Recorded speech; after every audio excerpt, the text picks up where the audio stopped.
Camera बैल मालकांच्याकडे फिरव। बैल मालक फाटी कटनाची आहे, मुरमाड रान आहे। आत्ता तुम्ही फाटीवर आहे, आत्ता सेमी पळायला काय अडचण आहे का ते आत्ताच सांगा।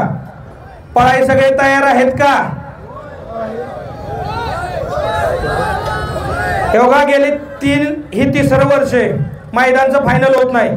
आयोजक एवढा मोठा खर्च करतात, त्या मैदानचं फायनल होत नाही। सकाळपासून सगळ्यांनी बघितलंय मैदान रीतसर आणि पारदर्शक पद्धतीने चाललंय।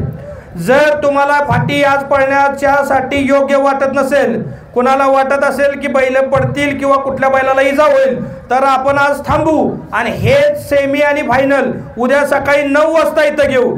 आणि जर तुम्हाला उद्या पळायचं नसेल आणि सगळ्यांचं तुमचं म्हणणं असेल की आजच सेमी घ्या ना आज फायनल घ्या, हा सर्वस्वी विचार तुम्ही करा। फाटी पळणे योग्य असेल तर आज सेमी आणि फायनल घेऊ।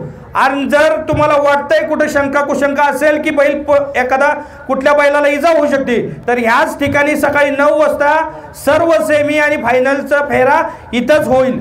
मग सर्वस्वी निर्णय तुमचा आहे, तुम्ही ठरवून सांगा काय करायचं, आज पळायचंय का उद्या पळायचंय।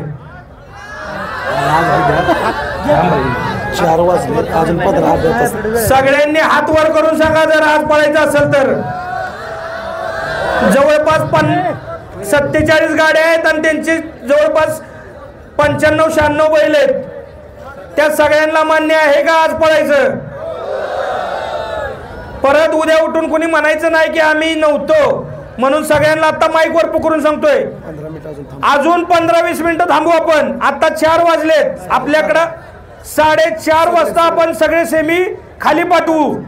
अजून अर्धा तास थांबू। फाटी गेले 15-20 मिनिटांनंतर अर्धा तासानंतर तुम्ही बघितले की 70% फाटी सुकलेली आहे। अजून आपण अर्धा तास थांबू आणि मग सेमी आणि फायनल संपन्न करू।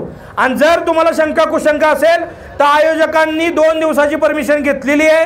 आयोजकांना त्रास झाला तरी चालेल, बैल मालकाला त्रास होऊन द्यायचा नाही, हा दिगूबाई यांचा शब्द आहे।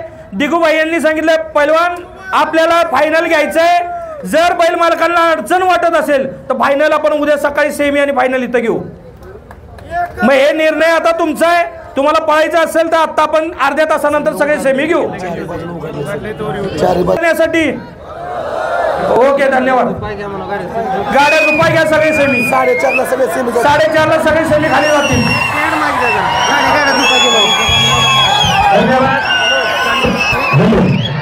निर्णय पैलवानांनी घेतला।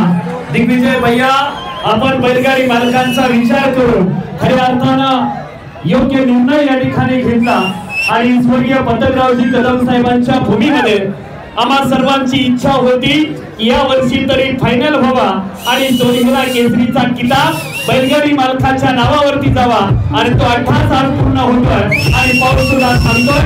आपण सर्वांनी चांगला निर्णय घेतला की दोन्हीला सहकारी साखर कारखान्याच्या या परिसरामध्ये दिग्विजय भैया कदम मित्र परिवाराच्या वतीनं आपल्या सर्वांचं मनापासून आभार व्यक्त करतो। बैलगाडी मालकांना विनंती करतो आपण गाड्या झोपायला घ्या। बरोबर 4:30 वाजता पहिला सेमी खालती जाईल, सगळे सेमी जातील आणि 4:30 ला पहिला सेमी पडेल। चला।